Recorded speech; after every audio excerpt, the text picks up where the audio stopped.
Dragi gledalke, spoštovani gledalci, se Bojan Požar, dobrodošli na spletnem portalu info360.si. Današnji uri resnice nadaljujemo s političnim komentiranjem predvolilne kampanje. Z menoj sta Sebastian Jeretič in pa Peter Gregorčič, sta stalna komentatorja. Zdaj, kar nekaj zanimivih stvari se je zgodilo te dni, ne? Jaz bi rekel, predlagam, da se pogovarjamo o dveh zadevah. Eno je pač objave teh telefonskih prisluhov Vesne Vuković.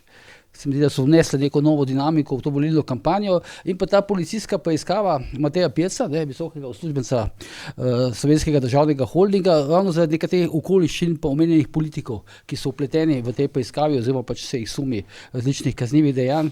Zdaj, jaz osebno recimo ne dvomim, da so ti prisluhi, pa pač ti posnetki Vesne Vuković avtentični, ker pač poznam, pa vem, da ona res težko komunicira, pa strinjam se tudi s tem stališčem, da umetna inteligenca mogoče ima res premalo informacij, da bi naredila neko tako, bom rekel, tako natančen povzetek tega načina govora, ampak to me zanima, no, zdaj vajino mnenje, Sebastian, kaj misliš recimo, kaj lahko to prinese v to volilno kampanjo, oziroma kaj prinaša in kakšne lahko izplen posledica teh prisluhov? No, jaz tudi ne dvomim da je to vsaj zagotovo njen stil. Ti poznaš Vesno, jo zelo poznam 20 let in celo, ker so se neki zgražali nad besednjakom, to je celo mila verzija njena. Ona zna biti precej bolj primitivna, ko je jezna. Tako da to je, mislim, da v umirjeni verziji telefonskih pogovorov. Včeraj se mi zdi, da ali se je Luka Mesec zlagal na Pop TV-ju, ali pa Grok bere misli tistih, ki ga vprašajo in da vsakemu tak odgovor, kot si ga želi. Ker Luka Mesec je včeraj rekel, da je vprašal Grok in da je Grok presodil, da je to ponaredek. Jaz sem na X-u videl 10 takih vprašanj za Groka in povsod je Grok presodil, da deluje avtentično, da ne deluje kot umetno ustvarjeno, in tudi ena analiza dr. Gamulina, kjer gre pa bo znal mogoče Peter bolj povedati, ker je za vprašanje frekvence in drugih nekih dejavnikov, bi prej rekel, da je tisto pristni posnetek. Zdaj, kaj bo prinesel? Jaz mislim, da kvečemu bo utrdil že obstoječe stanje, to je opoziciji bo dal še kakšen dodaten argument, da še nekaj dni ali pa tudi do samega konca, ker bodo te prisluhi še ven prihajali, da imajo vsak dan nek material za prepričevanje drugih ob kavi in najverjetneje zna nekako še nadaljne demotivirati tiste, ki bi mogoče volili za Goloba, pa vidijo, da je to dejansko nek sistem, ki ne samo, da ni ta 4 leta deloval, ampak da je proti koncu prišlo do popolnega razpada tega sistema. Zdaj, ker si omenil gospoda Gamulina, jaz sicer osebno ga ne poznam, pač spremljam te njegove analize, ki jih pač objavlja, ampak ta teza se mi zdi dosti, bom rekel, smiselna. On je pač rekel, recimo, da vlada ali pa Golob ali pa kdorkoli pač vpletenih ne more kaj enostavno reči, to si zdaj umetna inteligenca zmislila in pač konec demantija, takšno je naše stališče. Zdaj, mislim, da te je Sebastian neki pozval v kampanji, da boš pač lahko kot fizik, Jaz sem to prebral, mislim, nimam tleke veliko dodati, jaz se strinjam s tem, tudi izpadlo je kot, bom rekel, cenen trik. Ampak bi dodal še eno dimenzijo, ki nisem zasledil v javnem prostoru, in sicer ena prvih posnetkov, ki se je tikali z te serije, je omenjalo Mojco Šetinc Pašek.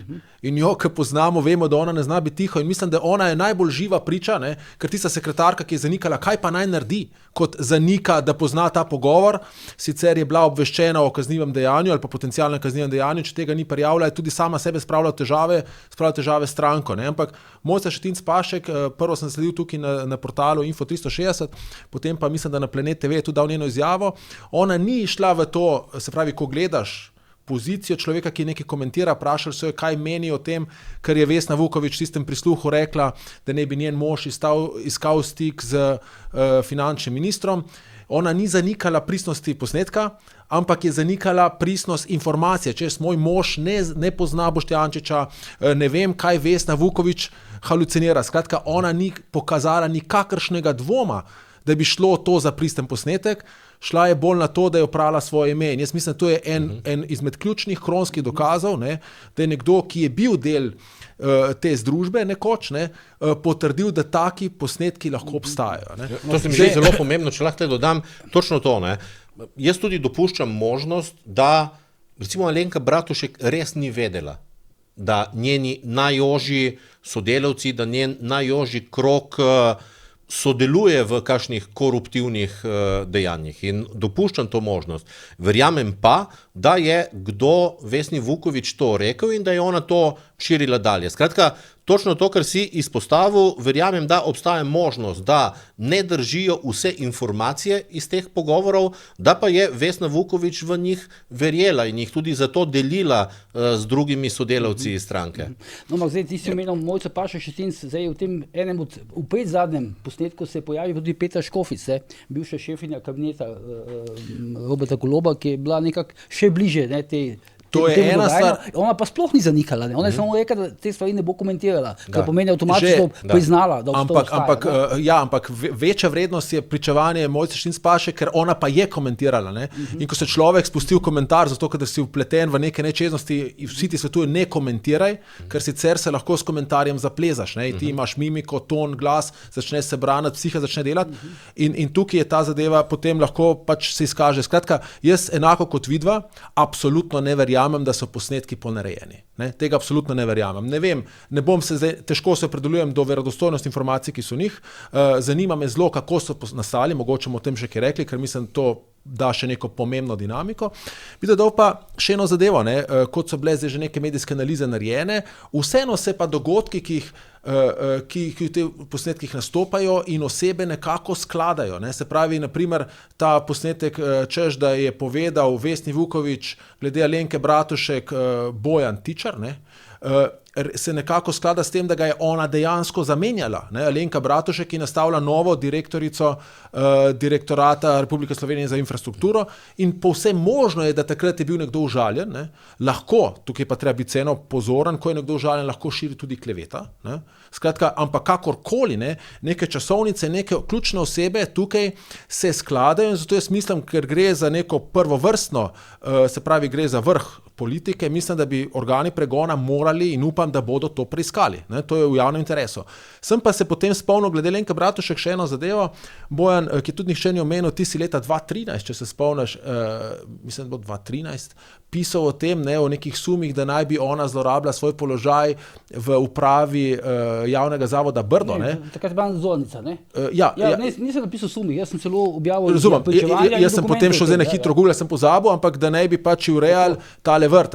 Skratka, na koncu... In potem so prirejali račune za nazaj, Mislim, zdaj ona se iz tega spet izvila, ampak kaj hočem reči, nekako, zdaj pa to lahko rečem kot fizik, statistično je zelo malo verjetno, da se eni in isti osebi dogajajo neka ena in ista podtikanja, da zlorablja položaj. Skratka, zdaj o kazenski odgovornosti absolutno ne želim ničesar reči, ker vsak je nedolžen, dokler mu krivda ni dokazana, ko pa govorimo o neki politični percepciji, ker zdaj mi smo državljani, opazujemo politike in jih si ustvarjamo svoje mnenje, pa ta verodostojnost potem pada, če si stalno znova vpleten v nekih aferah, kjer se ti očita neko zlorabo, zdaj bodi si imaš tako veliko sovražnikov vseh časovnih obdobij, pa zdaj 2013 govorimo 13 let nazaj, to je več kot 10 let nazaj, bodi vseh časovnih obdobjih, bodi si pa pač se resnično imaš nekaj, kjer se stalno zapletaš v neke čudne zgodbe. Pa zdaj tudi dobivam neke informacije od nekih virov, ampak ne morem seveda omeniti, ki pričajo o tem, da Alenka Bratušek v zadnjem letu dni zelo veliko plačuje za gotovino, kar je danes nenavadno, da ljudje se plačuje za kreditnimi. In to spet na nek način, kot prav Peter, se opada z temi zgodbami. Če smem samo še dve zadeve glede gotovine, meni je bilo zelo povedno, jaz sem pristaž, da se ustava spremlja s tečožo roko, ampak soglasno je slovenska politika leva in desna zapisala gotovino v ustavo.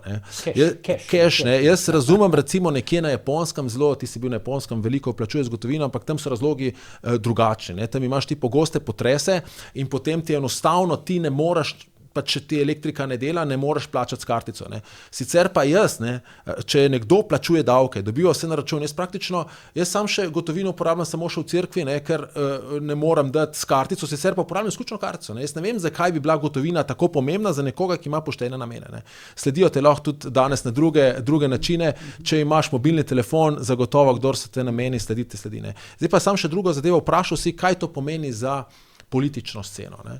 Še eno dimenzijo bi odprl, ena dimenzija je ta, kaj pomeni za volilno telo, ne, ampak v vseh teh intrigah, tako nizko kot je padla slovenska politika, mogoče malo. Druga zadeva, ne smemo pozabiti, to vedno zmanjša performans akterjev. Ne. Se pravi, če je nekaj na tem, ne, in če recimo pride ven tik pred soočenjem, ko greš ti na soočenje, se del tvojih možganov ukvarja s tem, kako boš saniral to afero, ne, ali pa kdaj te bodo nekaj tega vprašali, zato nisi tako suveren in nimaš tako dobrih nastopov v soočenjih, seveda pa potem to zavisi od posameznih oseb, kako se jih to globoko dotakne.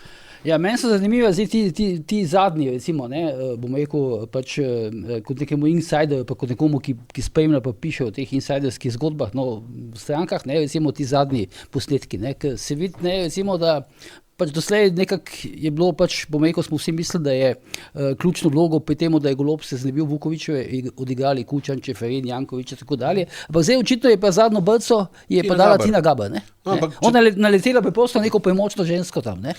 Vse dejansko, če tako pogledamo, vse ta vsebina, kot si rekel, se sklapa, ne samo tisto glede Tičara in tako dalje, ne? Ampak tudi te zgodbe, ki se zdaj dotikajo delovanja Tine Gaber in tudi napetosti med torej ženskami v življenju Roberta Goloba na začetku tistega mandata. Ne? Že takrat je bilo govora, da je Vesna Vuković precej napeta, nezadovoljna, omenjala je zdaj v tem enem od teh posnetkov tudi Simono Dimic, ne? Skratka, ona je tudi skozi leta bila izjemno kritična in negativno nastrojena do vloge, ki jo je Simona Dimic odigrala recimo v kabinetu Boruta Pahorja. Ne? In jaz in tudi izrazi, ki jih je uporabljala zdaj, da je nastavila jajca za te nutrije in tako dalje, ne, dejansko spomnijo na tisto obdobje in na govorice, da je že takrat med njimi pokalo. Najbolj pomembno kot dejanje iz tistega obdobja se mi zdi pa ravno odhod Petre Škofic, no, iz kabineta. Petra Škofic je izjemna profesionalka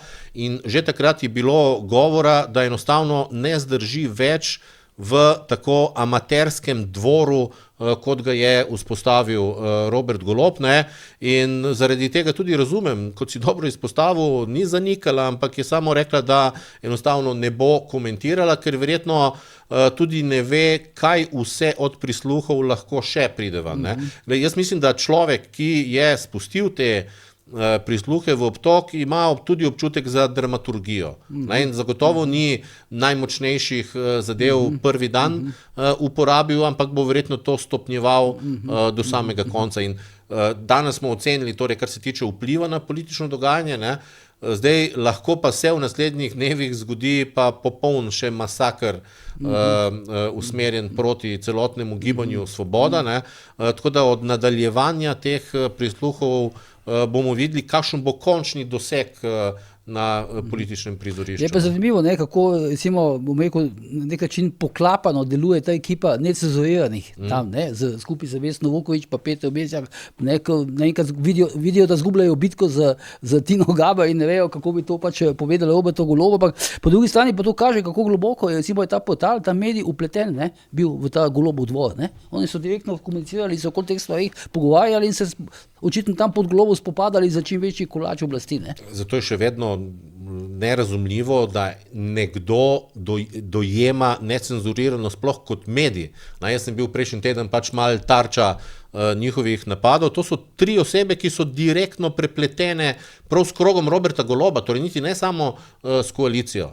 Torej mož direktorice urada za komuniciranje, svetovalec šefice parlamentarne preiskovalne komisije in bivša glavna tajnica stranke. Skratka, 3 strankarski propagandni vojaki, ki se skrivajo pod pretvezo nekega medija in upravljajo najbolj umazano delo, ki jim uspe pa samo takrat, ko tudi drugi novinarji tukaj klecnejo. Torej, ko tudi drugi novinarji povzemajo to in jih navajajo kot medijski vir. Tako da, dajmo reči, njim trem ni kaj zameriti. Oni so pač vojaki Roberta Goloba in to je popolnoma jasno. Novinarji, ki pa povzemajo in ne izpostavijo tega dejstva, da gre za 3 najožje pretoriance Roberta Goloba, tisti novinarji pa padejo na izpitu nekega resnega medijskega delovanja.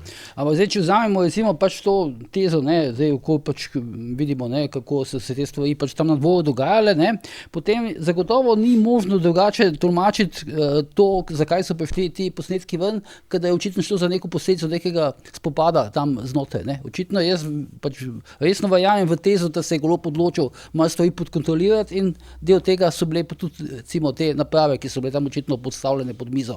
To je ena opcija. Ja, razumem, da je ena opcija. Ja. Jaz ne vem, če je bil on toliko, bom rekel, sploh strateško zrel, da bi o tem razmišljal. Takrat, leta 23. Takrat, jaz mislim tako, v Sloveniji obstaja vrsta kriminalistov in obveščevalcev, ki so sicer uradno zaposleni v državnih aparatih, je pa njihova glavna dejavnost popoldanska. Skratka, oni so na trgu, možno je, da je kdo drug želel nadzirati dogajanje. Verjamem, da je to prišlo iz leve in ne iz desne. Torej, ali nekdo drug hotel kontrolirati, ali bodo imeli pod nadzorom delovanje te koalicije, ali pa je to nekdo počel čisto na lastno pest in videl, kako bo to lahko potem iztržil na trgu. Skratka, imamo pa serijo ljudi, ki so zaposleni v državnih aparatih, ampak njihov glavni posel deluje popoldansko. In ti vsi, kaj hočeš, nimajo težav recimo vstopiti čisto po noči v prostore, neke politične stranke in nastaviti te mikrofone. Torej, dejansko so to kriminalci, če tako pogledamo. In se vedno spomnim, ko je bil ta mali šel v vrtcu, je prišel enkrat domov in je rekel, danes so bili pri nas na obisku kriminalci. Oni ta dobri, ki lovijo ta slabe. In potem sem rekel, misliš kriminalisti? Rekel, ja, to je razlika ali kaj, ne? Skratka, gre za pokvarjene ljudi, ki zlorabljajo svoj uradni položaj, predvsem pa trening, ki so ga bili deležni. Dobro, se pravi, dobro, če so to naredili taki profesionalci, recimo mogoče tudi sami z nekimi svojimi drugimi ambicijami, ne, mogoče tudi zaradi želje po nekem izsiljevanju ali kakoli, zakaj pa potem to niso malo bolj profesionalno posneli? To je pa možno, da več si pa ne morejo privoščiti. Ne. Jaz pa čisto verjamem, da kakšne boljše naprave, uradne, si pa tukaj spet niso mogli. Tlej ni šlo za uradne operacije. Ne. Tukaj pa mislim, da morajo biti malo bolj previdni in možno pa je tudi, da spet niso take teže temu dajali. Ne, mislim, da je bila to neka čisto stranska zadeva. Ker tisti prisluhi Petan, Vizjak so bili res dosti bolj narejeni. Dosti kvalitetni, tako. To je pa slaba kvaliteta, saj pravim. Možno je, da so bili posneti tako resno, čisto za vsak slučaj, če bi kdaj prišlo prav, niso se ravno potrudili, no, to zagotovo je. Če smem, jaz bi to poudaril. Tukaj se očitno zdi, kot da je nekdo snemal Vesno Vuković. Namreč, če dobro poslušaš te posnetke, pustimo zdaj, da je res slaba kvaliteta, ampak vendarle na drugi strani telefona se sliši podobno, kot če bi zdaj nekdo v tem prostoru govoril. Če je sploh na zvočniku, ali pa tišino. Ne, tudi če tišina, pa tudi če ga nimaš na zvočniku, ti če si zdraven nekoga zelo blizu, to slišaš. Ne? Skratka, gre za to. Druga stvar, ki bi jo pozoril, mislim, si danes pisal, da so to ponujali Pop TV-ju. Tudi lastnik tega medija, Aleš Trancer, je objavil, da je ponujali in tudi jaz sem slišal že tudi leto nazaj, da so v obtoku posnetki, ki bremenijo Alenko Bratušek in se ponuje, zdaj, če se prav spomnim. Alenko Bratušek slišal. Se pravi, informacija je prišla z novinarskih vrst do mene, ne, da se ti posnetki ponujajo, torej to informacijo sem imel tam nekje, preden so se začeli prvi napadi recimo na Novo Slovenijo, to je nekje leto nazaj, ne spomnim se zdaj dobro, ne, ampak in mislim, da se vrtel znesek nekje 50,000 evrov, ne, kar je soliden znesek in verjetno tudi zato ta zadeva ni prišla v medije, tudi zato, ker ni kvalitetna morda, ne. Ker zdaj, če gledamo Vizjakove posnetke, so bistveno boljši in še ko so se mi da pogovarjala, ti se me pozoril na to, da Petan vedno preklinja na tistih posnetkih, pa je bil drugačen kot, ne, je bil drugačen kot je sicer, ne, tukaj pa Vesna Vuković ne pazi za svoje razosove, ne. Skratka, tam se je verjetno videlo, da je bila zadeva zrežirana z namenom ujeti Vizjaka in moja teza je, da ti posnetki so bili Vizjaku predlajani že prej, zato da so potem lahko lastnilni Terme Čatež, to je moja čisto interna teorija, lahko se pa motam, ne? Ampak kot mi je bilo takrat znano, malo sem zdaj pozabil, tisti posnetki so se čakali, da pridejo ven pred volitvami, kot so prišli ti. Ker to je idealen čas. Taki posnetki morajo vedno priti. Ja, bom pojasnil.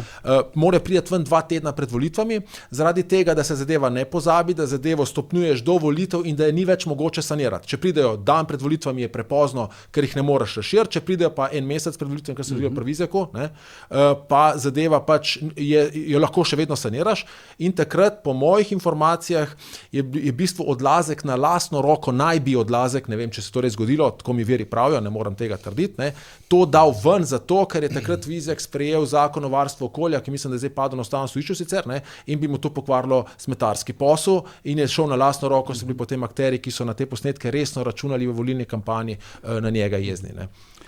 No, to si pa omenil vsebinsko sam, Takrat je Vizjak upravičeno hotel zaustaviti določen Petanov manever, ki se je kasneje izkazal za, torej ni, da mu je kasneje pomagal, torej ni, da so mu takrat predvajali, do konca ga je probal ustaviti, tisti Petanov manever je dejansko potem potopil celotno firmo in škodo trpimo na obali, ker je potopil takrat Marino Portorož, Žusterna že, ne vem, desetletja ni bila prenovljena, Skratka, on ga je takrat opozarjal, da se na najbolj neumen možen način loteva prevzema tistega imperija, namesto da bi po pameti naredil. In tisto, ko je rekel glupi davki, je šlo ravno za to, da bo na neumen način plačal več, kot bi moral in da ne bo zdržala tista operacija, kar se je na koncu tudi izkazalo, da je tako.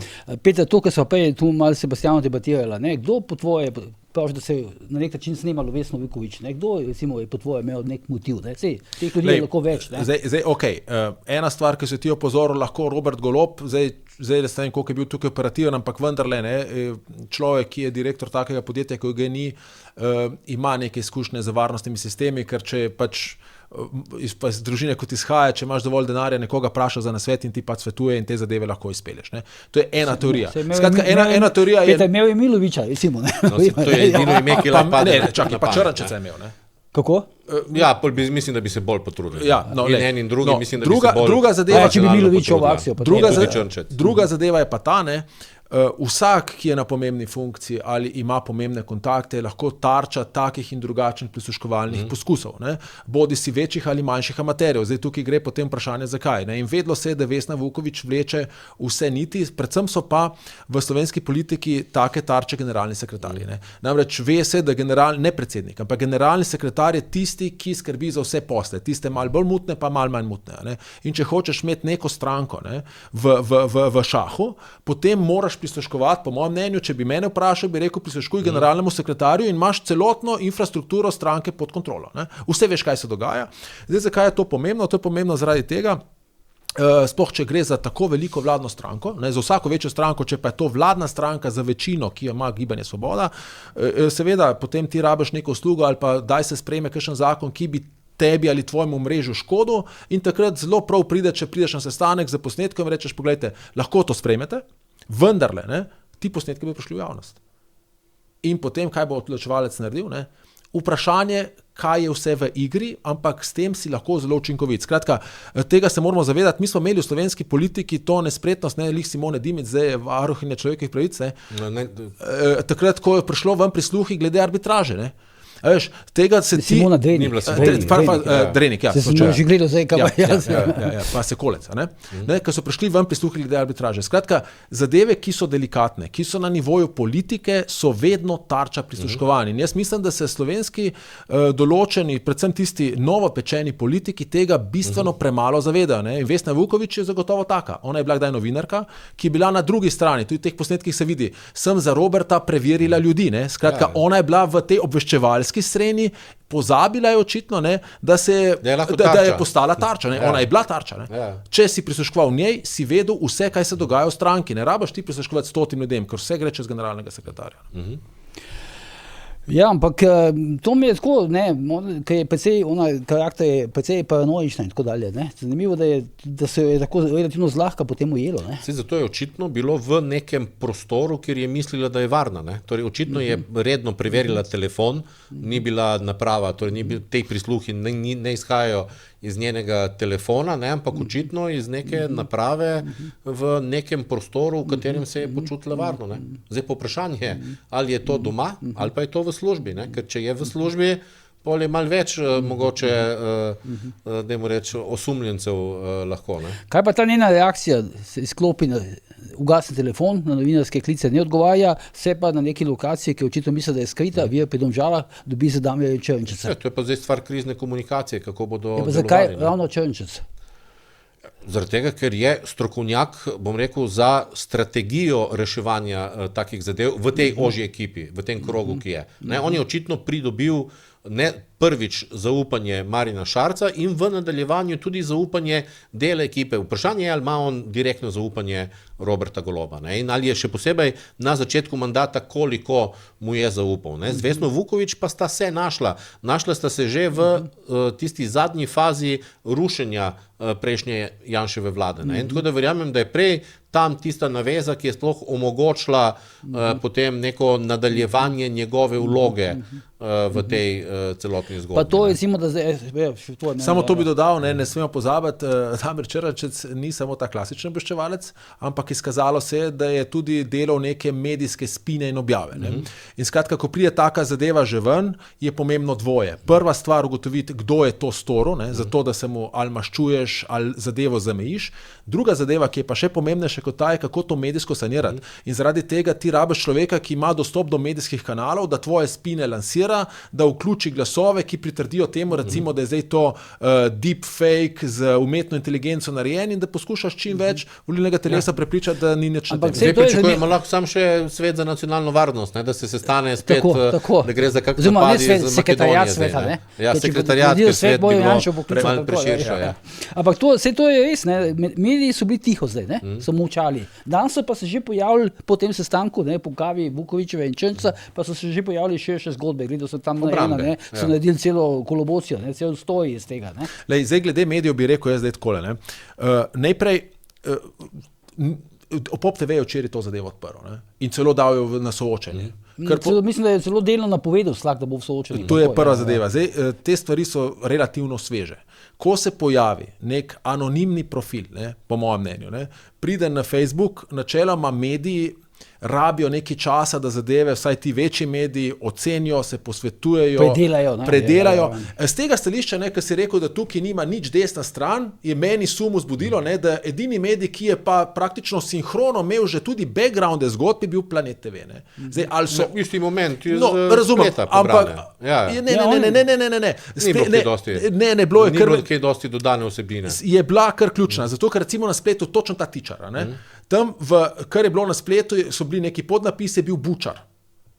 Ne? In jaz, ko sem šel prvo gledati, dokler nisem šel gledati, pol sem šel vse medije prevrteti, do o tem poroča, tle, če se bom vrnil še malo cenzurirano, ne? Tukaj je zelo pomembno, da imaš mapiran medijski prostor. Kdo obvladuje kateri medij. Ne? In potem vidiš, pride ven posnetek, isti dan poglobljen prispevek na neki televiziji, vsa pohvala, pa vendarle vemo, da slovensko novinarstvo tako hitro ne zmore raziskovati, ker pomeni, da imaš nekoga v ozadju, ki te informira o backgroundu. Ne? In recimo, če se zdaj vrnem isto necenzurirano, ne? Ker si prej rekel, niso mediji, meni so pa izjemno dragocen mediji. Ne? Ker vem, se pravi, propagandni aparat, če veš, komu sodi, potem veš, kdo je tarča.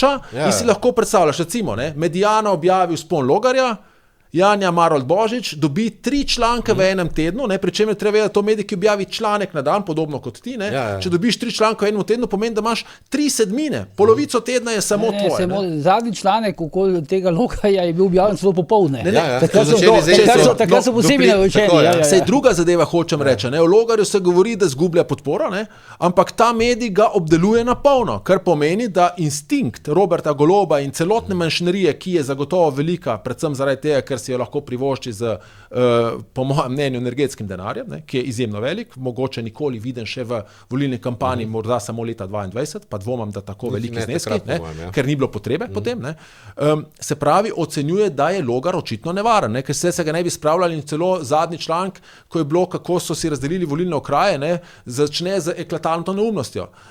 Volilni okraj, kjer sta NSI in SDS dobila 3 poslance. Pazi, dve stranki v enem volilnem okraju ne morata dobiti 3 poslancev, ker lahko vsaka kandidira sam z enim kandidatom. Ne? Skratka, s tem začnejo članek in potem... Okraj, ne volilna enota. Volilni okraj so rekli. Okraj. Ja, okraj. Manj jim je zbežalo, ja. Ja, zbežalo jim je, ne? Ampak dobili so 3 poslance v volilnem okraju, ker ideja ni volilna enota. Ideja je, v katerem volilnem okraju, in tudi cel članek je to zelo lepo pojasnil, zakaj, ker ti kandidiraš proti svojim kandidatom.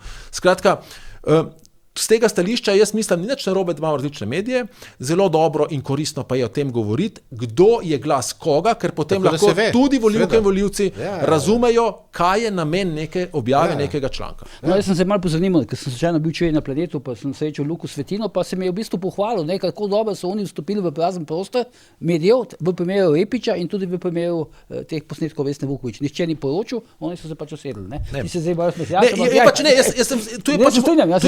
osebna interpretacija, ni nujno, da je prava, ampak pač povem, kako funkcionira. Imam mapiran medijski prostor, vem, kdo komu paše, mene ne moti, da paše kdorkoli komu. Pomembno mi je, da samo osebno vem vsa ozadja, kdo koga pokliče in kako se zadeve zgodijo in potem opazujem in si ustvarjam svoje hipoteze, ki jih potem potrjujem ali zavračam. Zdaj, Aleš Štrjanca, ki je pač zdaj tudi komunicira, da so k njemu pristopili, pa so mu pač poskušali prodati, ali pa naj bi pristopili, pa mu poskušali prodati posnetke, pravi, da je šlo za spopad med raznimi frakcijami Gibanja Svobode in da on tukaj ne bo financiral ene frakcije proti drugemu. Ampak rekel pa je nekaj, kar je mogoče zanimivo, da pričakuje, da bo prišel tek protiudarec. Zdaj, ne vem, kakšen protiudarec sicer lahko tukaj naredijo, na drugo stran. Ne vem, Črnčec pa Vukovićeva proti nekomu, naprimer. Ampak spet, interno, znotraj bloka, mislim, ne vem, kaj bi lahko bilo, da bi bilo recimo medblokovsko. Jaz mislim, da je prišlo do razpada sistema. Vse tudi informacije zadnjih tednov govorijo znotraj levega bloka nasploh.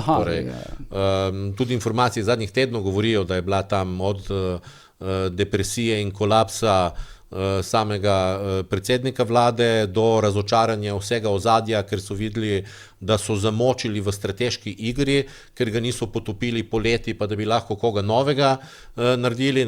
Skratka, mislim, da se zavedajo na podlagi resnih analiz z terena, torej delajo se namreč ankete za vsak posamezni volilni okraj in agregati teh anket dajo seveda precej drugačno sliko, kot jo kažejo te nacionalne ankete, ki so objavljene, pa so lahko res celo v nekem mehurčku, ni treba, da so potvorjene, da rečem, da nekoga znižajo za 3 ali 4 točke, ampak so enostavno en mehurček. Te z terena kažejo seveda precej drugačno situacijo. In zdaj, zakaj je Golob ali pa zakaj so tudi tako živčni glede Logarja, ker desnica je uspešno zaustavila kakršenkoli prebeg svojih volivcev k Logarju. Logar je vzel pač 2 točki tle, 1 točko tam, vse ostalo, kar lahko dobiva pa iz tega sredinskega liberalnega bazena. To pomeni, da jemlje direktno nezadovoljnim svobodo, torej tistim, ki nočejo več voliti Roberta Goloba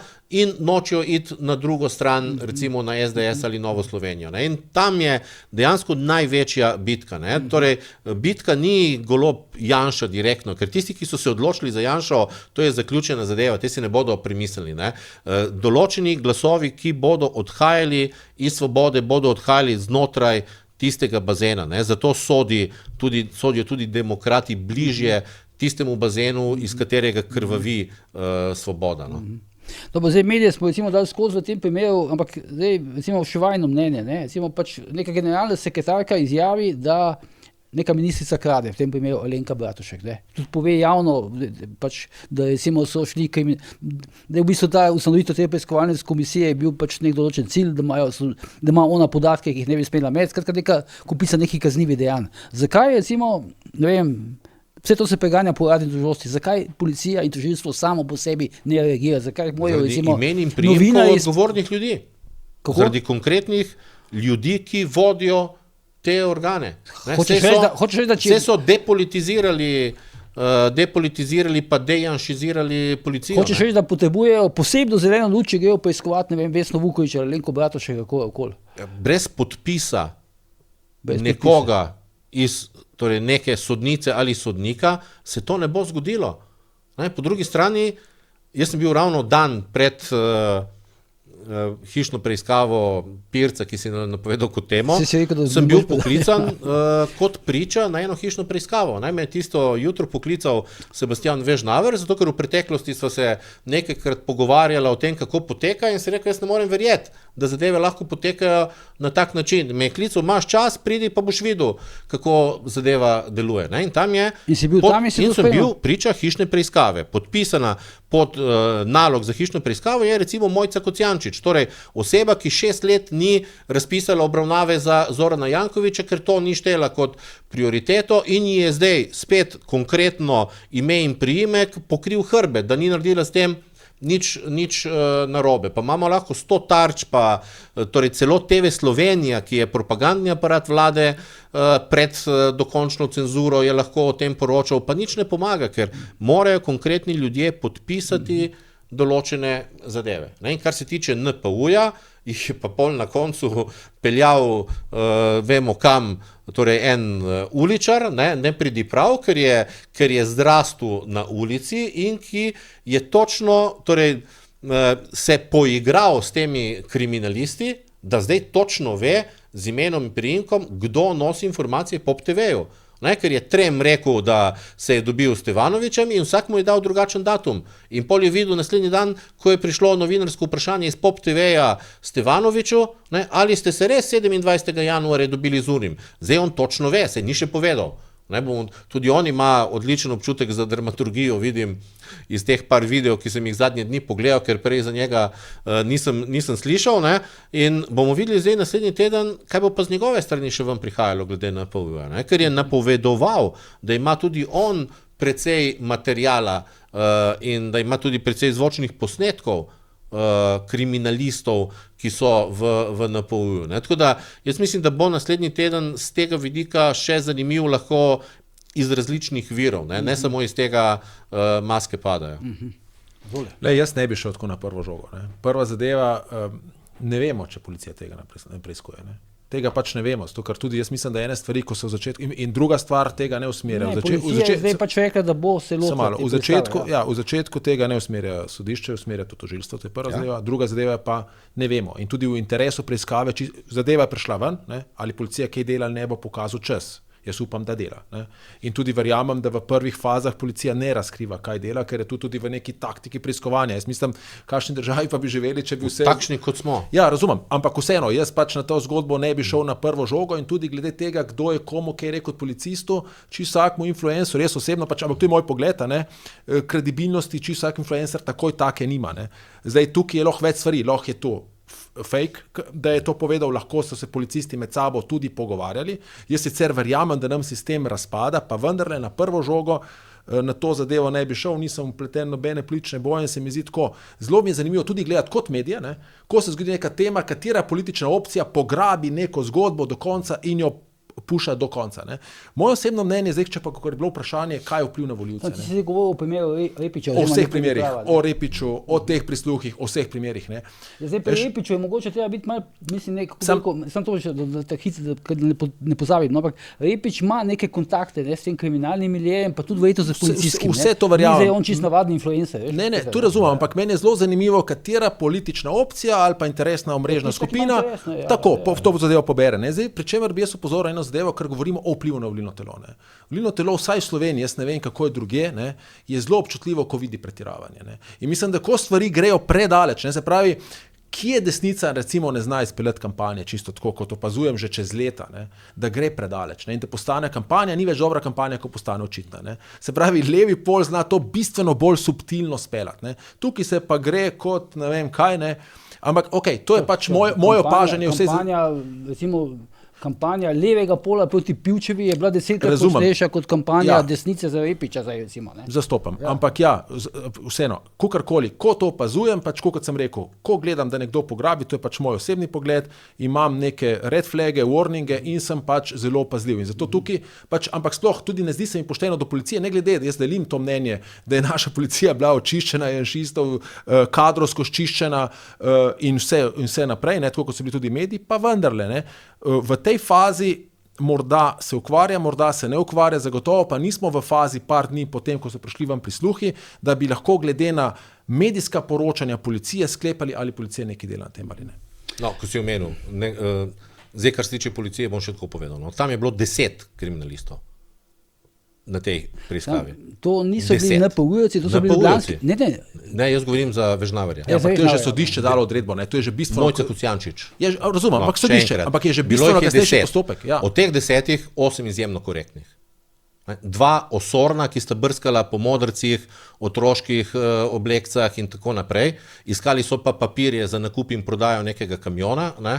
In 8 izjemno korektnih. Ne? Gospod Kekec, ki je vodil preiskavo, vsa čast, zelo, zelo korektno. Hočem pa to reči, v vsakem aparatu, in to je največji problem. Ne? Imamo ogromno poštenih policajev, poštenih tožilcev, poštenih sodnikov. Dovolj je, da je tista peščica, ki je na ključnih položajih in bo vse te zadeve zabremzala. Precej informacij o tem dogajanju prihaja iz samih sistemov. Ne? Ker sami policaji, sami tožilci, sami sodniki ne morejo več trpeti takega delovanja naših aparatov. Zato se vračam in ustrajam pri tej moji prvi oceni. Hišne preiskave pri drugih ne bo, dokler bodo oblast imeli ta isti ljudje. Ker so na ključnih položajih, mimo katerih ne grejo zadeve in ostanejo stvari, tudi vezano na Kavaški klan in na druge zadeve, pa njihova povezave z določenim političnim krogom v slovenski levici. Ostajajo, kriminalisti bodo o njih povedali, ne morejo pa nič narediti, ker ne gre brez podpisa ustrezna oseba se pa določi, tako da vrh pove, komu pripada kakšen primer. Mene je Goran Klemenčič takrat, preden je postal predsednik Komisije za preprečevanje korupcije, ko je bil še državni sekretar na notranjih zadevah pri Kesarovi, je rekel, da pač po njegovi oceni ne bo pa nas zafunkcionirala pravna država, dokler ne bo neka velika oseba iz tranzicijske levice pristala za pahi. On je takrat sicer imel v mislih Mira Senico, ne, ker je pač imel neke interne boje z parom Kesar Senica, ampak očitno je še vedno tako. Še doslej, pa to je že leta nazaj, še nismo prišli do tega. Ne.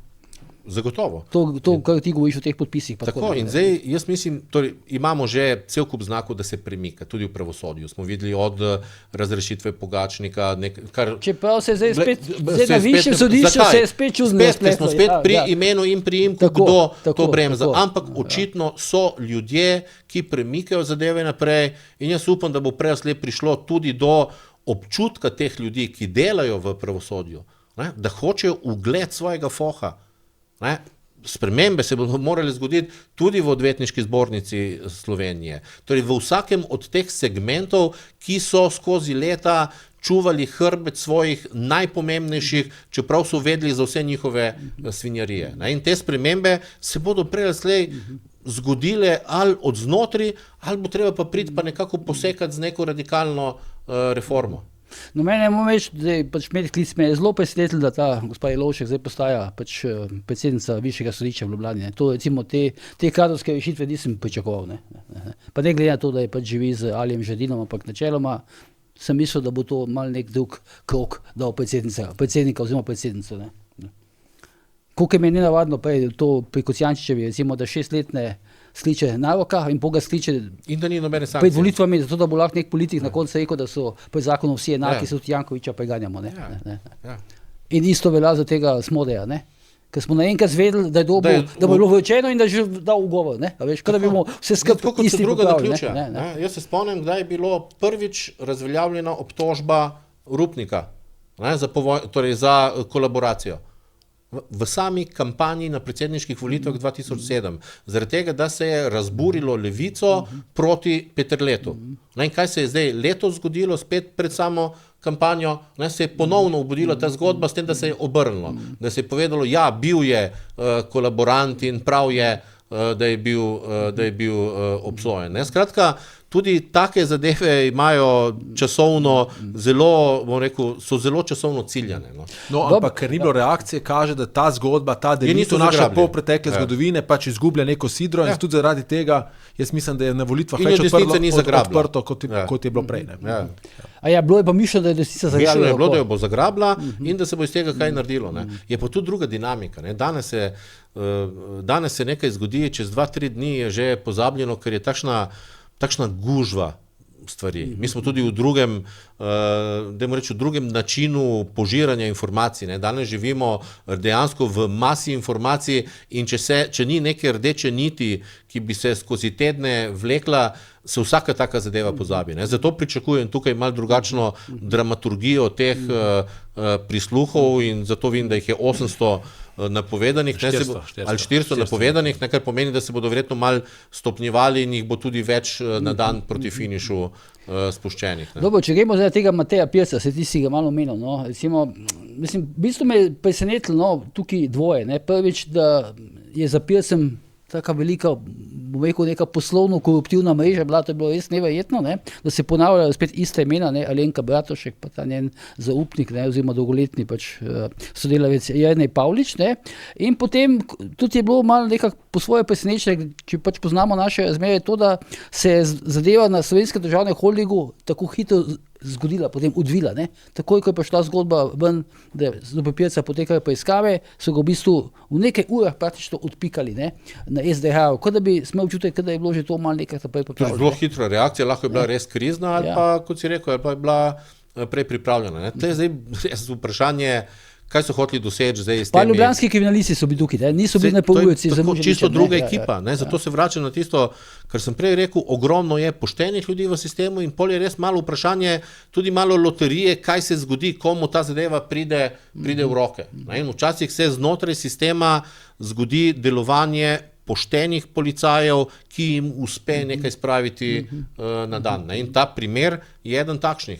Ne? Pa zakaj zdaj naenkrat recimo ta zgodba s tem Alenko Bratušek pa Jernejo Pavličem, imamo tisti drugi tir, imamo Turke, ne, ki pač hočejo med denar in omenjajo Pavliča, ne, Japi Merkezi, ne, potem imamo zdaj to zgodbo z Vesno Vukovič, imamo zdaj to zgodbo z Matejem Pircem, vse okoli Alenke Bratušek, okoli tega Jerneja Pavliča. Že eno leto se seveda da poslušati z vseh strani z gradbenega vidika, da takšne korupcije, kot se v tem trenutku dogaja, Slovenija še ni videla. Zidar ni nikoli deloval na takšen način, kot danes delujejo. In to se že eno leto govori. In govorijo tudi, da so sami gradbinci že živčni zaradi zahtev politike, ker nikoli ni tako delovalo. Ne, če pogledamo v preteklosti skozi tranzicijo, prva linija politike je predvsem skrbela za svoje pozicije. In v prvi liniji politike niso bili lopovi. Ne? V drugi liniji so bili potem kolegi od lopovov iz tretje lige. To pomeni, da ko se je korupcija takrat odvijala, se je morala prebijati skozi politične odločitve. In je bilo precej težko, ni bilo tako enostavno dosegati. Zadnje leto je govora o tem, da prihajajo iz prve linije ljudje brez prikrivanja zahtevati svoj del. Ne? In tudi zaradi tega se številni bojijo, da bo Slovenija morala Turkom plačati odškodnino, ker verjamem, da niso šli v postopek kar tako, brez nekih argumentov in dokazov. Dogaja se, da starejši inženirji gradbeništva, ki izvajajo nadzor nad projekti, pravijo, da se ne bodo več prijavili na noben javni projekt, ker ne morejo več preživljati pritiska, ko nadzirajo nek projekt in se ne bodo več podpisovali pod laži, pod katere jih skušajo prisiliti na posameznem gradbišču. Skratka, tu je materijala za ene resne preiskave, vprašanje je samo, kateri organ v Sloveniji je sposoben preiskati zadeve iz zadnjih let v slovenskih javnih investicijah. Ne, sam tu bi rekel, vse bi se sam navezal, spravi, take zadeve pridejo ven, če država ni delujoča, če je delujoča, pride ven itek same po sebi, ker deluje nadzorni mehanizmi, ampak tukaj očitno ne.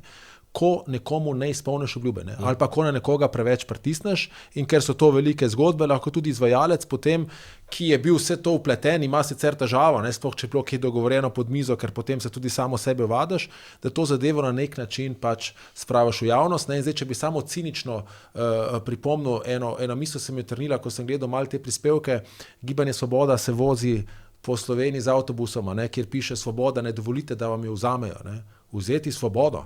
pomeni iti v zapor. Ne. Skratka, mogoče je tukaj, ne, kot se jim je celotna kampanja obrnila v obraz. Ne. Spomnimo, začeli so z Vizjakom, dobili so svoje prisluhe. Ne. Vsako zadevo, ki so izpeljali, se jim vrača zdaj v obraz, ne, in malce cinično tudi ta avtobus, ne, Svobodo morda bodo komu vzeli, če bodo dokazali kakšne nepravilnosti. Ampak zdaj to, kot pravi Sebastian, no, ta prva liga, ne, ki ne bi bila koruptivna včasih, kot si rekel, ne, druga, tretja liga in te stvari. Ampak zdaj tukaj vidimo nek primer po teh policijskih dokumentih, da se je očitno Jernej Pavlič, ne, če pač to drži, prodal za en par smuči. Sicer v vrednosti 1000 evrov, kar ni malo, ne, so dobre smuči, ampak kako pa na to gledaš? Zdaj ne veš, ali se, zdaj prvič, tu je pač dokument, če se razumem, uraden, ne, se pravi, obstaja nek utemeljen sum, ne veš, če se je prodal samo za en par smuči, ne, ker ta dokument si objavil, da teh je 400 strani, tukaj samo pol strani. Druga stvar, ki tukaj bode v oči, je druga, ne.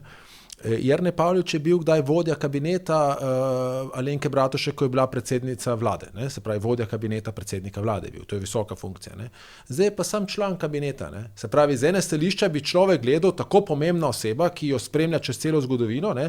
Bi karierno napredoval. Je pa karierno nazadovala. Ne? In tukaj prvo vprašanje, ki se pojavi, če malce širše razmišlja, zakaj? Ne? A je morda to položaj, nisem šel preverjati, ki ne pade pod KPK. Ne? Skratka, ti želiš potem imeti operativca, ki je pod nadzorom, se pravi, imaš prvo linijo politikov, ki delajo nekaj ali nekaj želijo speljati, imajo pa svoje operativce, ki jih načrtno, čeprav so bili kdaj nekje prva njihova linija, torej vodja kabineta je največ po mojem, ker si lahko predsednikov vlade, ne, da si mu direktno podrejen, ki jih potisnejo v ozadje za to, da te posle potem v tvoje imenu peljejo. To imaš prav, takrat, ko je Pavlič postal samo član kabineta, pa mislim, da tudi predsednik nadzornega sveta železnice infrastrukture, enega hčerinskega podjetja, je bilo rečeno, da se je umaknil skoraj da na pol v ilegalo, da bo lahko biznisiral. In zdaj še ena druga zadeva. Ne? Tukaj ta dokument ne omenja samo 1000 evrov za smuči, ne? Omenja še 5000 evrov gotovine za stranko, karkoli to že pomeni. Ne? Se pravi, zakaj je bila ta gotovina porabljena, če je bila sploh dana, tega ne vemo. Ne? Skratka, in to je bil verjetno, jaz bi sklepal tako, ne? Če se dogotovi, da je to res, potem dvomim, da je bil to edini dogodek v neki, očitno je bil to nek potem, če se to dokaže, jaz ne vem, hipotetično govorim, ne, je to lahko bil nek mehanizem. Ne. Potem pač lahko zdaj malce cinično rečeno, ne smuči, potem ti plačajo karto, ti plačajo dopustovanje, ti dajo še neki žepnine, ne. Potem se pa tega... Še nekaj treba poudariti, ne, da vrsta ljudi, in to je pa skozi vsa desetletja, vse izgovarja, da gre denar za stranko. Ne. Večina teh pobere vse zase. Ne. Stranke zelo redko so dobivale denar iz takih poslov. Ampak se je vedno redila neka druga, tretja linija od zadnji, vsi so se pa zgovarjali, da gre zadeva ja, to je poslovni model že. To je poslovni model, to je prodajna niša in zelo redko, ker stranke se potem financirajo, seveda še vedno se financirajo iz teh krogov v kampanji. Ne? Ampak segli gre za donacije, gre za neko pomoč in ponavadi še več dajo ljudje, ki imajo zelo malo od neke stranke, ki si želijo poštenega poslovnega okolja, da bodo tudi oni kaj zaslužili. Ne? Večina teh se pa res zgovarja, da gre za stranke, poberejo pa denar samo za sebe. No? To se je dogajalo skozi vsa leta vsem tem strankam. Tisti, ki da ta denar, šele potem iz nekih policijskih dokumentov mogoče ve, ali pa morajo direktno preveriti, ponavadi si ne upajo iti direktno preveriti recimo akterjem stranke, ali sploh vejo, kaj o tem. Se tudi Vesna Vuković rekel, kaj da je Mile Šetin prišel na zavarovalnico Triglav in da je rekel, prihajam od Boštjančiča. In nišče tega verjetno ni preveril. Verjetno ni preveril. Sam to bi rekel, zdaj, če je bilo tu dano v smislu donacije 5000 evrov, je bila to nespretna donacija. Ne? Če je bila legalna, mislim, če je bila želela biti prikazana kot legalna donacija. Zato, ker vse donacije strankam, ki so nad, mislim, povprečno plačo, ne? To je nekje 2,5 €, ne? So zabeležene, ampak sam posamezniki. Z imenom in priimkom, se pravi, anonimna je lahko samo pod določenim zneskom. Ne? Nad in 5000 pade na ta znesek, potem pomeni, kdo je dal. Skratka, če je bilo dano kot donacija, bodo imeli kriminalisti lažje delo, ker potem se bo ta donacija videla in če se bo znesek ujemal, bo lažje dokazovati. Če je bila pa dana niti ne kot donacija, samo kot kuverta, potem je pa zagotovo drugo vprašanje. Kako pa zdaj, recimo, ne vem, ker zdaj te stvari pa Bratuškova ni zanikala, tudi Pavlič ne. Kako pa zdaj on dva recimo funkcionirata, ko take stvari pridejo v javnost? Zdaj je vprašanje, kako bom med njima, ker tle dejansko, jaz še vedno dopuščam možnost, da nisem nikoli jemal skozi ta leta Alenke Bratušek, recimo prej si omenil sicer tiste primere, vrtnarjenje in tako naprej, ne? Ampak obstajajo različne stopnje privilegijev, ki si jih nekdo, da jim reči, privošči ali pa jih dobi. Ne? Drugo je pa korupcija take razsežnosti, o kateri se v gradbeništvu govori zadnja leta in direktne podkupnine v gotovini v znesku več 10.000 evrov. Ne? In jaz še enkrat nisem čisto od nikogar in nobenega razloga nimam, da bi verjel, da je ona organizatorka tega celotnega dogajanja. Še vedno dopuščam možnost, da so to počeli ljudje iz njene okolice, tudi zaradi reakcije, ki pa je bila, mislim, da je bila dokaj iskrena in pristna, no, tako jo je tudi posnela po tem videu, kjer je te zadeve zanikala. Ne? Tako da je še vedno vprašanje, ali dejansko ona vodi te zadeve, ali to počnejo samo njeni ljudje. Ti staviš na Pavliča. Jaz ne stavim na nikogar konkretno, vsaj ne smem omenjati nikogar, ampak torej govorijo ljudje iz Foha in govorili so celotno leto in so sicer obtoževali direktno Alenko Bratušek, ampak vsakemu od teh sem rekel, ne verjamem, da obstaja nujnost, poznam ljudi, ki se sklicujejo vedno na višjo instanco in ki seveda izkoriščajo dejstvo, da ti izvajalci nimajo direktnega stika ne z ministri, ne z drugimi predstavniki stranke. Ne? Tako da obstaja možnost, da so to ljudje počeli in so se na njo zgovarjali. Tako kot so se pri aferi Patria določeni ljudje, ki so se tam borili za provizijo, zgovarjali, da je šlo za navodila z vrha vlade. Ne? Dobro, če boš... Jaz bi sam to rekel, ne vem, tudi jaz ne vem nobenih imen, ampak delujeta pa Alenka Bratušek in Jernej Pavlič kot tandem, ne? In minister na koncu ima zadnji podpis in tlele bi zaključil s tem. Tudi nekdanja pravosodna ministrica se je zgovarjala, da o Litijski ni vedela nič. Ne? Ali je vedela, ne vem, ampak vsekakor... Je gojiš pa v Dominiki Švarc-Pipan, ne? Vsekakor želim si pa ljudi na ministrskih mestih, ne, ki prvič niso koruptivni, to je prvi pogoj, druga stvar pa, ki vedo, kaj podpisujejo, ker potem se stvari ne morejo okrog govoriti. Zdaj, na to se lahko zgovarjaš, če nekdo zlorablja tvoje ime, češ, on me je poslal, ne, in potem ni nobene povezave, nad tem ne moraš imeti nadzora. Če se pa zgodijo konkretni posli, potem so pa po mojem mnenju stvari malce drugačne in vsaj osebno gledam drugače, ne želim pa nikogar obtoževati. Dobro, zdaj približujemo se koncu daje, oziroma smo že na koncu daje, pa vseeno ne me še zanima, no, gledam ta televizijska soočenja, zdaj na Pop TV-ju, zdaj ta status tega nesrečnega Vladimirja Prebiliča. Pop TV ga je izločil, ne, s tem ga je praktično na nek način izvrgal iz igre, ampak tako, ko gledam, recimo tam Jasmin Ferjatović, tako zanimiv gospod, črno oblečen z brado in tako dalje, ampak se mi zdi, da bi Prebilič tam nekako pasal, da je bilo korektno, da bi bil tam Prebilič.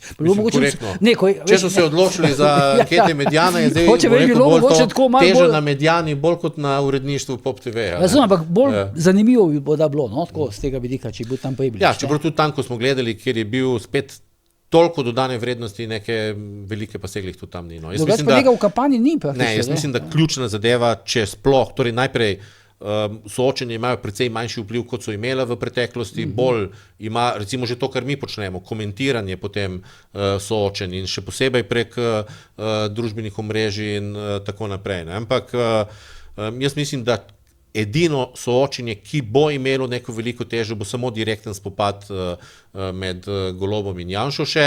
Pri ostalih zadevah gre, bom rekel, predvsem pa za interne tekme v določenih bazenih. Ne? In jaz mislim, da Luka Mesec absolutno dobiva v tistem bazenu, v nekem levem bazenu proti recimo SD-ju, proti Prebiliču, tudi proti Piratom mogoče, ne? Tam precej dobiva. Druga tekma, ki pa je pa vprašanje, koliko lahko Logar pobere v bazenu, ki je nezadovoljen z Svobodo in ki ne ve, kaj točno bi naredil. To je temeljno tam vprašanje. Jaz mislim, da na drugi strani je pa zelo jasno, da zanesljiva alternativa, torej zanesljiva sprememba je SDS in Nova Slovenija, ki pa glasove v glavnem nabirata na terenu in z digitalno kampanjo. Tisto, kar je še nekako v zraku, je pa tekma mogoče res bolj med Logarjem in Golobom, kot pa da bi vplivala neka polna polarizacija med zakaj misliš, da bo tako pomembno, bolj pomembno, kot so ta soočenja, zdaj tisto, mislim, soočenje samo Janša in Goloba? Zato, ker tisto pa mislim, da bo zadelo tudi tisto javnost, ki drugače soočen sploh ne spremlja. Ker zdaj, če pogledamo... Zdaj teh soočen bo več, ne? Zdaj bo očitno priklemo Solakoviču, bo vse na planetu, ne vem, kaj bo, mislim, da tista direktna lahko doseže tudi tisti del javnosti, ki sploh koleba med enim in drugim blokom. No, ker jaz mislim, da večji del javnosti je že opredeljen glede ključne odločitve. Ali ste za to, da gre to naprej tudi s stisnjenim nosom, recimo, ali ste za spremembe. Mislim, to je tista prva temeljna odločitev. In je cel kup ljudi vmes, ki nekateri sploh ne vejo, da so volitve. Jaz sem srečujem tudi ljudi, ki sploh ne vejo, da poteka kampanja, da so volitve, ki niso jeseni, to so županske. Skratka, obstaja del javnosti, ki se pač za to ne zmeni, ker živi svoje življenje in se za te zadeve recimo ne zmenijo. To, kar pa si v finišu ponovadi ta del javnosti pogleda, pa je ključna odločitev, je finale. To je tisto, kar potem vidijo. Večji del tekme pa poteka v nekaterih bazenih, ki so omejeni na recimo 2, mogoče 3 izbire. Skratka, Prebilič je po tvoje gotovo. Jaz mislim, da je večinoma pokopan, ker nima več kanala za dostop nekako do ljudi in mislim, da bodo tudi njegovi potencialni volivci v finišu zaradi anket demotivirani, ker te ankete bolj kot da kažejo realno stanje, dajmo reči, vplivajo na taktično glasovanje. In to, da se prikazuje zdaj polarizacija, predvsem pomaga Robertu Golobu, da pobira glasove od teh potencialnih majhnih strank v tem bazenu. Največje, kar se bo še videlo, je zdaj vprašanje tistega res nekega nezadovoljnega telesa s to vlado, ki pa še ne ve točno, kaj bi naredil. Pa ni prav velik ta bazen. Na primeru Prebiliča se vidi, nekaj je, če nimaš licence, ne? Če greš v bitko in nimaš licence. Ja, in če nisi, ali pa če sam ne oddelaš, ne? Ker če pogledamo, recimo, Anže Logar je šel pravočasno v kampanjo. Ja, se ni boril za licenco, ne? Ni se boril za licenco, ampak je šel, je naredil aparat, je delal, je torej nekako drugače se tukaj postavil, ne? Prebilič je očitno pričakoval odprto, torej pričakoval je verjetno, jaz mislim, da je pričakoval popolno sesutje Goloba in potem bi imel, ne bi rabo niti licence, bi sama po sebi mogoče lahko padla. Ne? Ja, jaz se tukaj strinjam, se pravi, edino, kar se ne strinjam, jaz mislim, da soočenja so pomembna, so izjemno še vedno pomembna, vsaj v krogu ljudi, kjer se jaz gibam, tudi zaradi, se pravi, kanali so interpretacije izjemno pomembne. Ampak imamo še en drug fenomen, tega je ratalo ogromno. Ne? In potem človek, ko ne zmore vsega, si reče, grem gledat vir in jaz mislim, da pomembna soočenja so predvsem na pop. Se tu soočenje veliko teže, ne? Tudi, ne, zato so tudi soočenje izjemno veliko. Zdaj, kar se piratov tiče, bi rekel, da gleda Ura resnice, ne? Ker ko smo omenili tukaj, da bi se lahko malo zrihtel, vsaj počesal, obril se je, pa se je uredil, se mu pa vidi, da ne sodi v to ligo politikov. Njemu kar zmanjka štofa. Ne. Je pa zdaj mu nekaj, zdaj mu še zmanjkovati. Bi pa pozoril pri piratih, jaz občasno 10 minut preskrolam tudi neparlamentarne stranke na javni televiziji in tam imajo pirati enega mladega gospoda, nisem si zapomnil imena, ki pa se mi zdi izjemno dober, ne? Celo boljši kot Feratovič. In morda je bilo celo bolje, če bi s predsednikom vsaj kdaj zamenjala. Ne?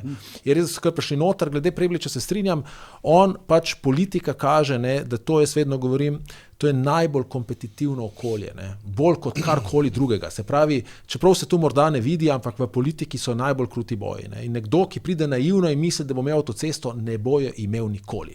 In on tega ni oddelal, imel je to možnost v začetku in je potem kljub temu izpadel ven z anket. Ne? In pravila so pač pravila. Če so pravila taka postavili, potem bodi si bi morali spremeniti rezultate anket, kakorkoli že, ne? Ali pa narediti kaj drugega. Če so taka pravila, pač on je tukaj ven izpadel žal. Ne? In si tega mesta ni pravočasno zagotovil. Ne. Tako da ne vem, jaz mislim, da pač ta soočenja še vedno so pomembna in ljudje se tudi na podlagi tega odločajo, tudi znotraj pola. In jaz mislim, recimo, en, ki izjemno dobro delo soočanja je Luka Mesec. Ne. Luka Mesec na soočenih na levem polu dominira in mislim, zdaj jaz tega prej si nisem tako razmišljal, ampak zdaj razmišljam, SD je lahko resnično ogrožen. Ne? In Luka Mesec, recimo, predvsem z včerajšnjim nastopom na gospodarstvu, pustimo, da se praktično ne strinjam z nobeno njegovo, pa tudi bile so populistične glede finske zadeve, ne? Ampak vseeno nastop je prepričljiv. Moramo vedeti, ljudje ne gledajo niti dejstvo mira, ne gledajo niti kaj je res in kaj ni res. Ljudje na koncu volivce vodi nek občutek. Ali jih je en človek svojo retoriko, svojim nastopom prepričal, ali jih ni prepričal. In mimogrede, ko je bilo toliko govora o davkih, včeraj mislim, da je bil Logar v najboljši formi. Ne?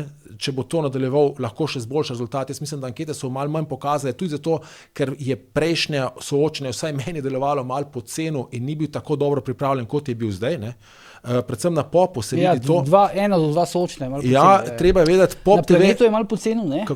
Tako, in včeraj je bil pa res v vrhunski formi. Pop TV je zelo specifičen. Ne?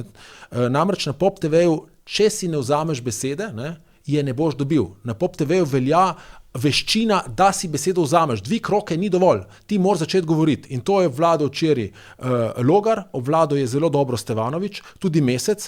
Janša si besede ni znal vzeti, a se ni želel, ne vem, ampak izpadel je, kot da je neangažiran. In tukaj bo imel potem na koncu težavo, ko bodo gledali. Vsi so pa, seveda, to je logično, da so spregledali, ampak zanimivo, Robert Golob je prišel s to puhlico ambiciozna Slovenija, je rekel, da bo Slovenija naredil Singapur. Luka Mesec je pa govoril, da visoki davki delajo dobro državo, ampak Singapur je znan potem, jaz sem šel potem malo gledati, da ima, mislim, da najvišjo dohodnino ima 24%. Ne? In tukaj je, recimo, se pa zdaj kaže, se pokaže, kako so vse naše politične stranke programsko šibke, stavijo na razne zdrahe, na mesta na program, ker če bi bile programsko močne, vi v reklamah imele človeka, ki bi stvari preverjal in bi prišel in prišepnil in naslednjič bi dal nekdo kajlo Luki Mescu, glej, a sta vidva z Golobom zdaj v isti koaliciji ali nista. Ne? In to je pogrešam v naši politiki. In kako pa to tolmačiš, zdaj, ko omenjaš Luko Meseca, recimo, ves čas, ko je Luka Mesec govoril, moj Golob ves čas kimo, ne? To kaže, da Roberta Goloba so sicer izjemno dobro pripravljeni ta soočenja. Jaz mislim tudi, da ta njegova toga drža je del nekega treninga, ki ga niso znali v tako kratkem času priprav do tega, on ima težavo, da izpade arogantno. Ne. Tudi potem, ko se nekje ni mogel zadržati, ne vem, je bil duel z Janšo ali nekdo drugi govor, mislim, da je Janša govoril, in ko se ni mogel zadržati, takrat ga Janša izjemno dobro sprovociral. Ne. Ko je Robert Golob začel neke umestne stavke dajati in izpade izjemno pokroviteljsko in arogantno, in tega noben volivec ne mara. Tukaj ni več ločnica levo-desno. Tukaj je čisto to. Prvo mora politik dobiti do volivca simpatijo. In če izgubiš, to je prva stvar. Druga stvar pa jaz mislim, nisem povedal, da v soočenih sta dva načina sporočanja in komunikacije. En je ta verbalni, kjer so ga obvladali očitno, vsaj 90%, drugi je pa neverbalni. Skratka, če ti stalno kimaš nekemu politiku, mu daješ veljavo in kažeš neverbalno, da si mu podrejen. In tukaj, ne vem, zdelo se mi je tako, kot da sta bila dogovorjena, da Luka Mesec to pove, ali da sta bila skupaj brifirana in da je Robert Golob hotel povedati, jaz se tudi s tem strinjam in je želel vzeti del medijske pozornosti v smislu, tudi jaz sem na tem krovu, ampak izpade pa napačno. Skratka, politik v proporcionalnem sistemu se bori za svoj kolač in more kazati, da je on tista prava izbira in ohranjati avtoriteto tudi s tem, da z mimiko ne daje nekih signalov, ne odklonilnih, ne pritrdilnih svojim sotekmecem in vsi so tam sotekmeci. Mislim, da, kot sem rekel, edini, ki lahko kaj pridobi v svojem bazenu, je Mesec z manjšimi strankami. Jaz mislim, da vse drugo se igra v glavnem bunker, da se svoje ohrani. Prav dosti neopredeljenih, ki bi gledali soočenje, so opredelili, do zdaj še ni bilo. In tudi dosedanje analize do 200,000, to so ljudje, ki večinoma so že odločeni, ali pa je lahko neka dilema čisto znotraj bloka. Jaz mislim, da bo na koncu bistveno zadnje dni, ali bo povlekla polarizacija, ali bodo tamali, predvsem tisti tamali, ki nimajo neke svoje baze in strukture, lahko karkoli dobili. In mislim, da bo Levica je že preskočila socialne demokrate in se tudi sam strinjam, da tvegajo z takim delovanjem lahko celo izpad. Če bo prehuda polarizacija in če bo Golob preveč posrkal, so dosedanji Hanovi nastopi enostavno prešibki, sploh, ker se dejansko je v tekmi predvsem z Luko Mescem. Če smem sam še eno kratko zadevo, res je 200 000 ljudi samo gleda ta soočenja ali pa 300, lahko tudi 500, ni važno. Ampak ne smemo poceniti vpliva teh ljudi, ko si rekel, da ne vejo, da so volitve. Ti ljudje imajo enega prijatelja, ki jim bo rekel, jutri so volitve, pejdi in voli to pa to. Te so že večinoma opredeljeni. Ne, samo da povem. In zato so soočenja pomembna, da niso dolgočasna. Naprimer, kar je imel Logar, mi je padlo oči, vam davki sijejo z oči. Ne?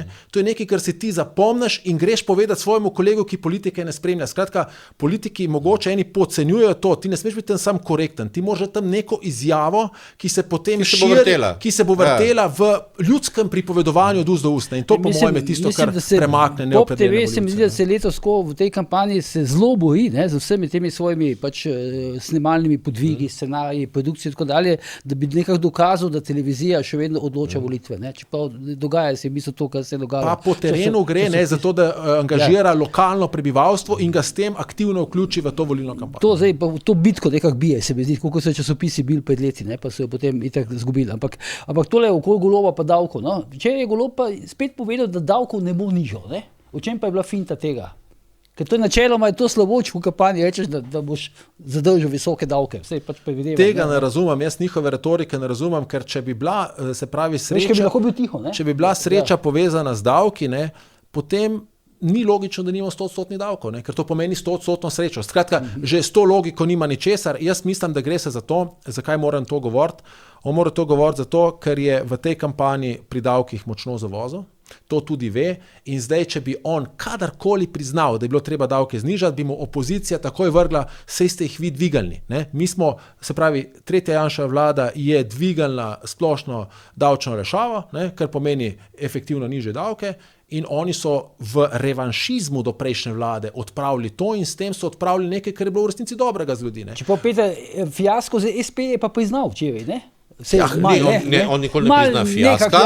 On pravi, da to je bilo nujno v enem koraku, da v naslednjem mandatu bo recimo drugače. Ampak recimo, finančni minister je vmes poskusil v kampanji z nečim, kar se je pol hitro ugasnilo. Omenil je celo socialno kapico enkrat.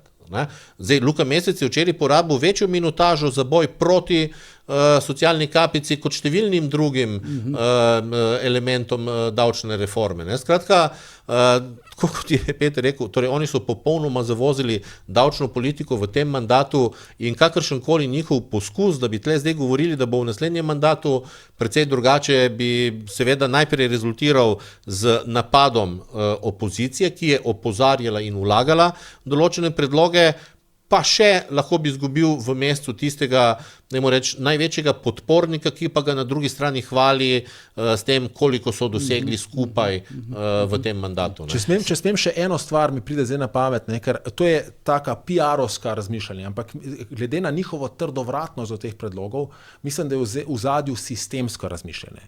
In da omrežja, ki jih v bistvu držijo, oziroma omrežja, katerim služijo, je v interesu močna država. Zdaj ne me narobe razumeti, to ne pomeni močna Slovenija, ampak močna država proti šibkemu posamezniku.